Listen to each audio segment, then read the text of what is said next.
마태복음 27장 38절에 이때 예수와 함께 강도들이 십자가에 못 박히니 하나는 우편에 하나는 좌편에 있더라, 이렇게 증거합니다. 예수 그리스도의 십자가는 우리 기독교를 대표하고 있습니다. 그리고 교회를 대표하고 있습니다. 그리고 예수 그리스도의 십자가는 우리 믿음의 중심에 서 있는 것입니다. 그래서 교회가 있는 곳에는 십자가가 있고 예배당 제단에는 십자가가 세워져 있는 것입니다. 마태복음 27장 37절과 38절에 그 머리 위에는 유대인의 왕이라 쓴 죄패가 붙었더라. 이때 예수와 함께 강도들이 십자가에 못 박히니 하나는 우편 하나는 좌편에 있더라, 이렇게 증거합니다. 요한 전도사님 그 화면 좀 보여주실래요? 십자가. 네. 이 십자가라고 하는 단어는 라틴어 크룩스라고 하는 단어에서 유래를 했는데, 이 십자가라고 하는 뜻은 똑바로 선 이렇게 나무 기둥과 옆으로 이렇게 가로지르는 한 나무 기둥을 말하는 것입니다. 지금 화면에는 십자가형이 우리 그 고대 세계에 행해졌던 십자가형이 세 종류입니다. 열십자형과 T자형과 X자형으로 그렇게 되어 있습니다. 우리 예수님께서는 열십자형으로 이렇게 돌아가신 걸로, 처형되신 걸로 알고 있고, X자형은 우리 기독교 역사에 안드레라고 하는 제자가 X자형으로 이렇게 간 것으로 알고 있습니다. 그리고 이 십자가형은 원래 페르시아에서 시작이 됐습니다. 그리고 이 페르시아에서 시작된 십자가형이 북아프리카로 전수가 되었습니다. 그리고 그런 다음에 이제 이것이 로마 제국으로까지 이제 이어지게 되었습니다.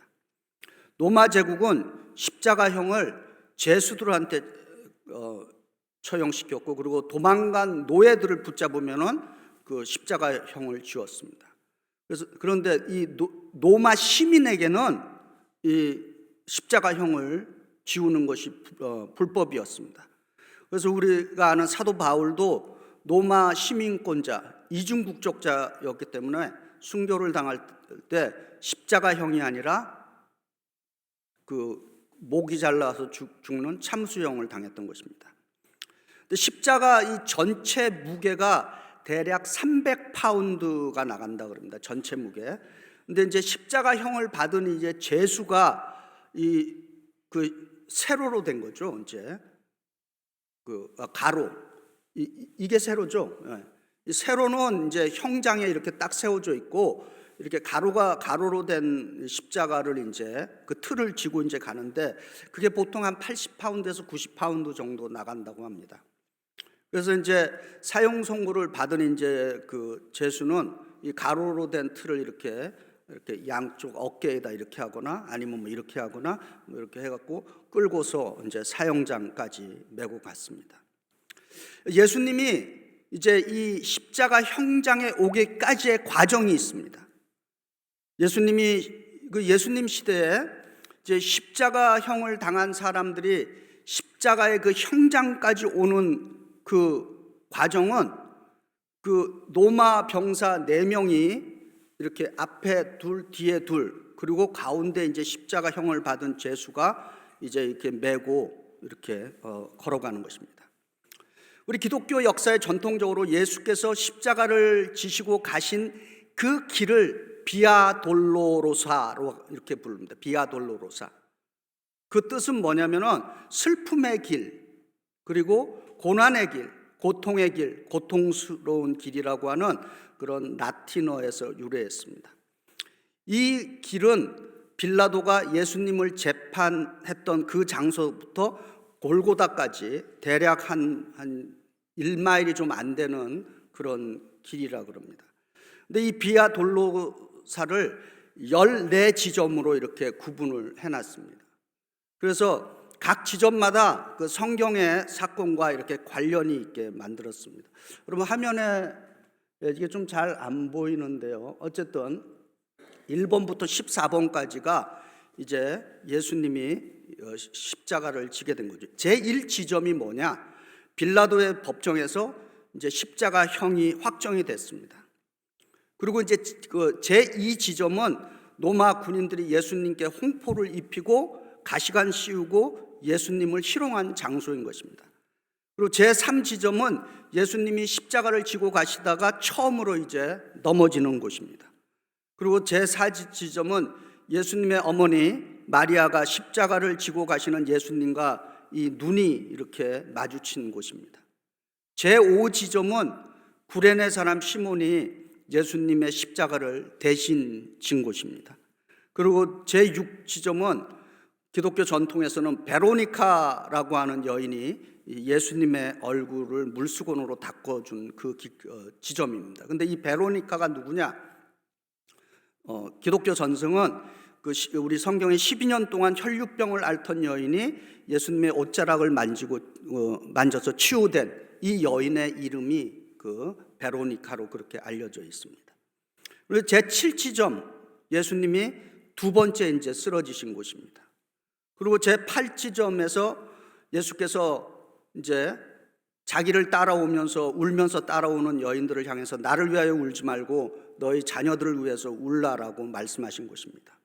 그리고 제9지점이 예수님이 이제 세 번째로 쓰러지신 곳입니다. 그리고 제10지점 예수님이 옷이 벗겨지는 곳입니다. 그리고 제11지점이 예수님이 십자가에 못 박히신 곳이고, 그리고 제12지점이 예수님이 십자가 위에서 숨을 거둔 것입니다. 그리고 제13지점이 요셉이 예수님의 시체를 내렸고, 그리고 14지점이 요셉이 자기가 죽으면 들어갈 그 돌무덤에 대신 예수님을 장사 지낸 것입니다. 이것이 이제 예루살렘에 가면은 이제 그렇게 코스가 되어 있습니다. 아마 이번 주간에 전 세계에서 순례객들이 아마 예루살렘 거리를 아마 가득 메우고 있을 겁니다. 이제 이 십자가형의 이 잔인함, 그리고 손과 발에 못을 박아서 십자가에다 매다는 이 잔인함에 대해서 좀 우리가 좀 말씀을 통해서 설명을 좀 드리고자 합니다. 그 십자가형을 당할 때 이게 그 대못이죠. 이게 철못이 이제 손과 발을 이렇게 이제 뚫고 들어가는데, 이 문제가 뭐냐면 이렇게 뚫고 들어가서 금방 죽으면 괜찮은데, 어떤 그 역사적인 자료에 하면은 어떤 사람들은 십자가에 매달린 채 일주일이 지나도록 죽지 않고 있답니다. 예. 한번 상상해 보시기 바랍니다. 예. 그리고 이 십자가형은 대체로 배고픔, 목마름, 그리고 이 상처 속에서 서서히 죽어갑니다. 그리고 이제 이 벌거벗겨진 몸에서는 이거 피가 나오잖아요. 근데 그 상처 자리에 수많은 파리떼들이 우글거리면서 그 피를 빨고 있는 것입니다. 그리고 이 십자가에 못 박힌 사람들은 의식과 무의식을 왔다 갔다 하다가 결국은 고통스럽게 죽는 것입니다. 이제 마태복음 27장 39절과 41절입니다. 지나가는 자들은 자기 머리를 흔들며 예수를 모욕하여 그와 같이 대제사장들도 서기관들과 장로들과 함께 희롱하여 이르되, 이렇게 증거합니다. 이 십자가는 고통뿐만 아니라 또 하나 추가되는 게 뭐냐? 모욕과 치욕과 수치와 희롱이 동반된 죽음이다라고 하는 것입니다.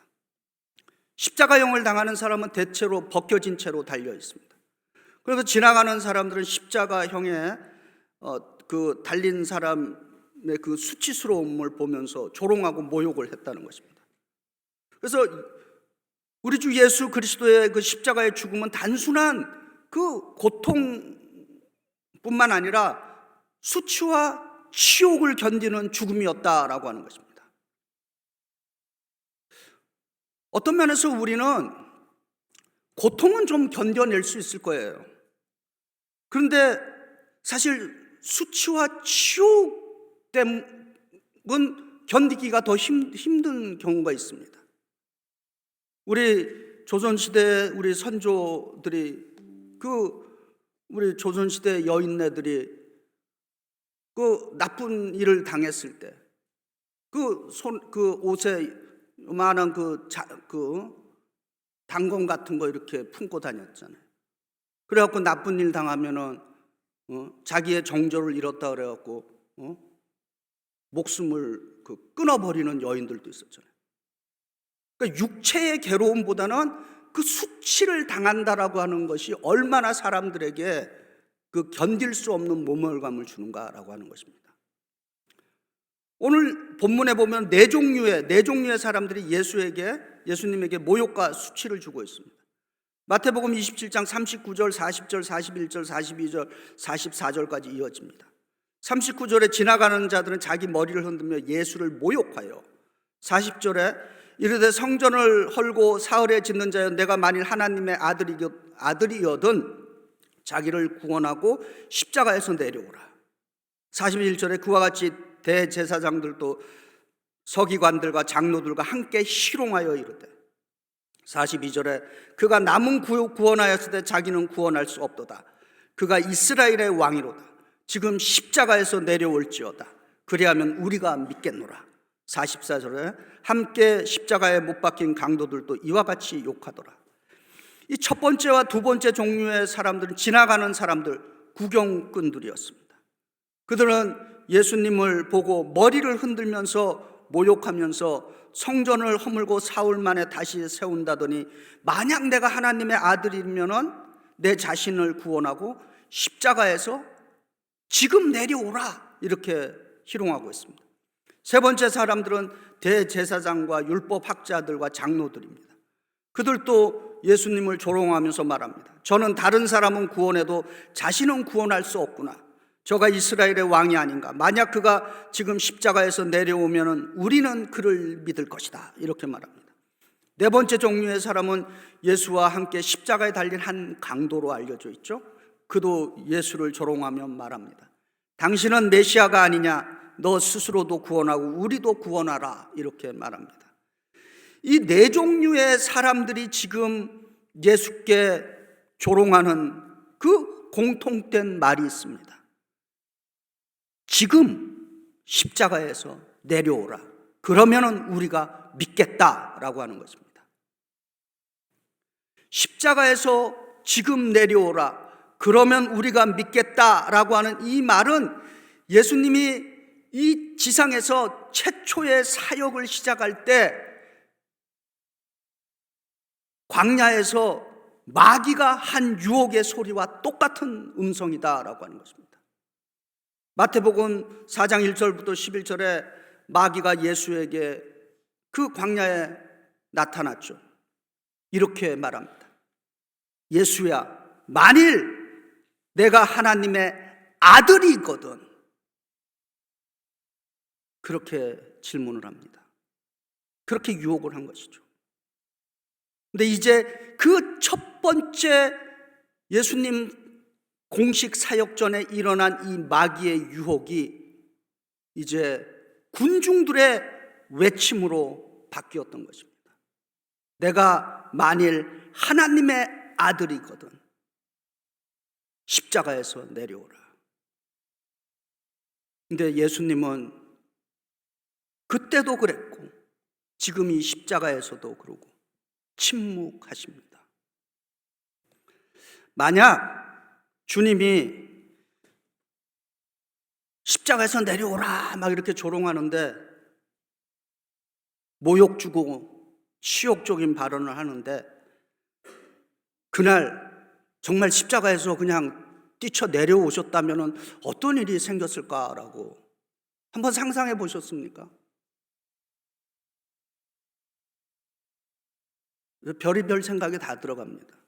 제가 상상해 보건대는 아마 그 주변에 있던 사람들 하나도 살아남지 못했을 거예요.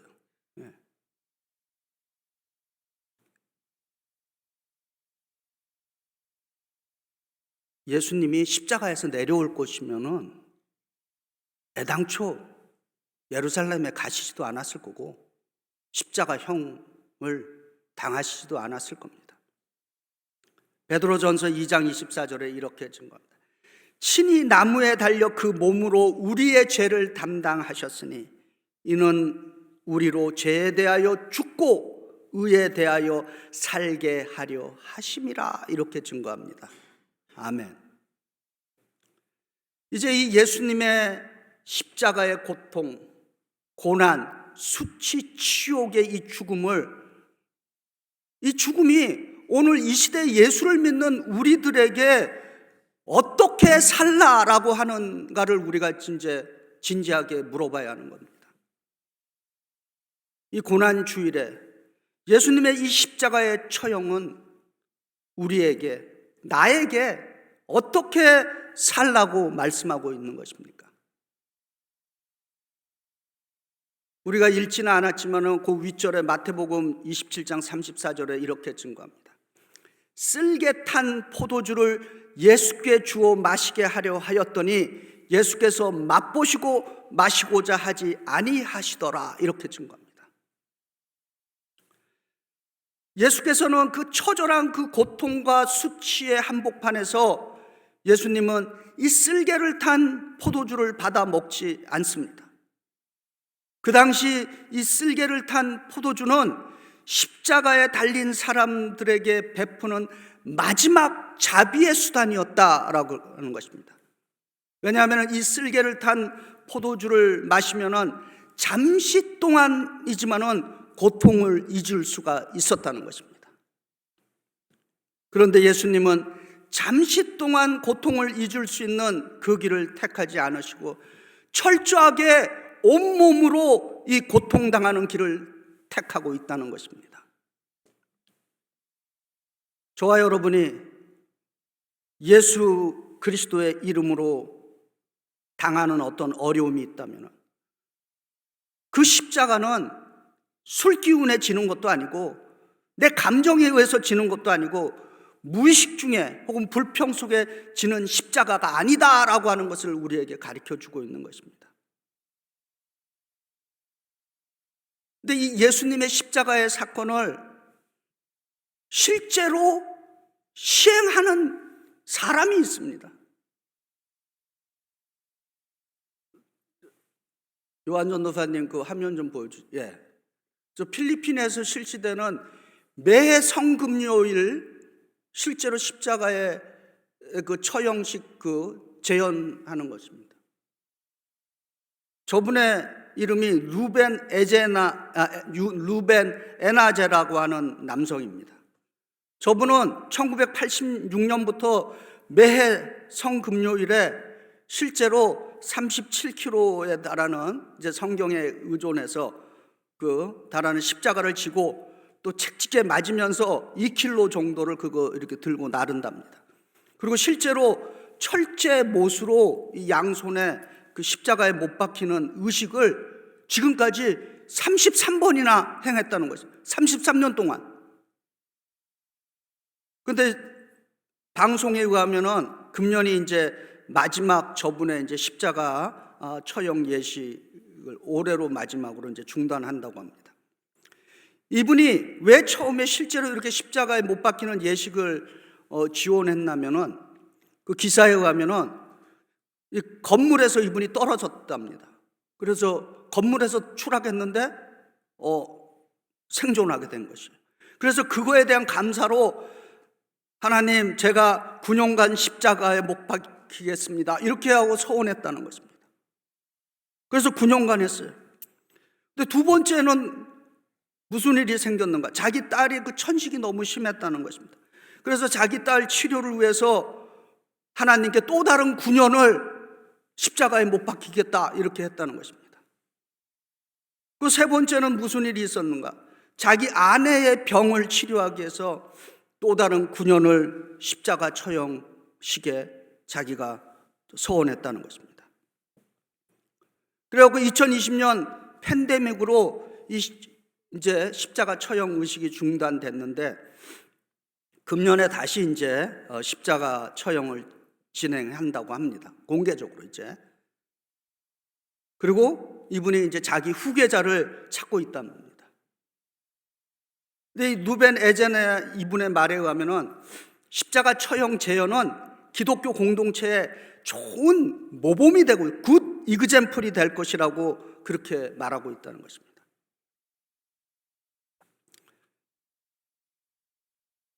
이론의 여지가 많이 있는 내용이죠. 비록 저희는 이 누벤 에제나처럼 실제로 그 십자가 처형을 당하는 의식을 하지 않고도 예수님의 고통과 고난과 수치와 치욕에 참여할 수 있다라고 하는 것입니다. 골로새서 1장 24절에 사도 바울은 이렇게 증거합니다.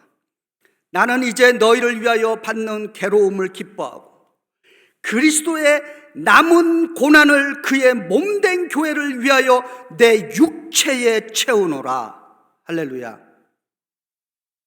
사도 바울은 예수 그리스도의 복음을 위해서 온갖 순환과 고난과 치욕을 당하고 결국은 로마 제국에 의해서 목이 잘리는 참수용으로 순교했습니다. 그는 자신의 삶을 예수 그리스도의 남은 고난을 예수님의 교회를 위해서 채운다고 고백을 했고 그리고 순교당했습니다. 사도 바울뿐만 아니라 예수님의 제자들 스데반, 베드로, 야고보, 안드레 등 수많은 예수님의 제자들은 예수님의 남은 고난을 예수님의 교회를 위해서 채우다가 순교로서 생애를 마감했습니다. 오늘도 예수님의 십자가 사건 이후에 2000년이 되는 오늘도 전 세계의 신실한 예수님의 사람들은 예수님의 십자가 처형 이후 오늘까지 여전히 자기가 살아가고 있는 삶의 현장에서 예수 그리스도의 남은 고난에 참여하고 있는 것입니다. 민족 시인 윤동주의 시에 십자가라고 하는 시가 있습니다.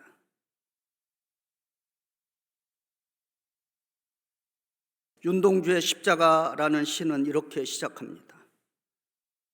쫓아오던 햇빛인데 지금 교회당 꼭대기 십자가에 걸렸습니다. 첨탑이 저렇게 높은데 어떻게 올라갈 수 있을까요? 종소리도 들려오지 않는데 휘바람이나 불며 서성거리다가 괴로웠던 사나이 행복한 예수 그리스도에게처럼 십자가가 허락된다면 모가지를 들이우고 꽃처럼 피어나는 피를 어두워가는 하늘 밑에 조용히 흘리겠습니다. 윤동주는 시인으로서 자신의 시로서 민족의 아픔에 참여함으로써 예수 그리스도의 남은 고난에 참여하고 일본의 한 감옥에서 생체 실험이라는 반인륜적인 도구로 있다가 고통받다가 생애를 마감했습니다. 저는 목회자로서 주님의 몸된 교회를 섬기면서 두 가지의 직분을 감당하기를 기도하고 그렇게 살기를 원하고 있습니다. 그 첫 번째 직분은 제사장의 직분을 감당하는 것입니다. 두 번째 직분은 예언자의 직분을 감당하는 것입니다. 그래서 예수님의 남은 고난에 참여하고 쓰임받는 목회자가 되기를 원하고 있습니다. 여러분도 각자 자신이 속한 삶의 현장에서 예수 그리스도의 남은 고난에 쓰임받을 수 있기를 축복합니다. 혹시 우리들 가운데 저는 예수님의 고난, 예수님의 제자들이 당한 고난, 그리고 다른 사람들의 고난에 저는 도저히 참여할 수 없습니다 하시는 분들이 계시다면 히브리서 12장 2절과 3절의 말씀을 기억했으면 좋겠습니다. 히브리서 12장 2절과 3절에 이렇게 증거합니다. 믿음의 주요 또 온전하게 하시는 이인 예수를 바라보자. 그는 그 앞에 있는 기쁨을 위하여 십자가를 참으사 부끄러움을 개의치 아니하시더니 하나님 보좌 우편에 앉으셨느니라. 너희가 피곤하여 낙심하지 않기 위하여 죄인들이 이같이 자기에게 거역한 일을 참으신 그분을 생각하라. 우리가 진정으로 예수님이 나의 구세주, 우리의 구세주라고 믿는다면 예수님이 못 박히신 이 십자가의 고통, 고난, 치욕을 생각하면서 이 히브리서 12장 2절 3절이 이 어려움을 극복해 나가는데 우리들에게 큰 능력과 희망을 줄 믿습니다. 저희 베이사이드 연합감리교회가 이 시대에 우리 주 예수 그리스도의 남은 고난에 참여해서 영광스럽게 쓰임받을 수 있는 교회와 성도들이 되기를 우리 주 예수 그리스도의 이름으로 축원드립니다.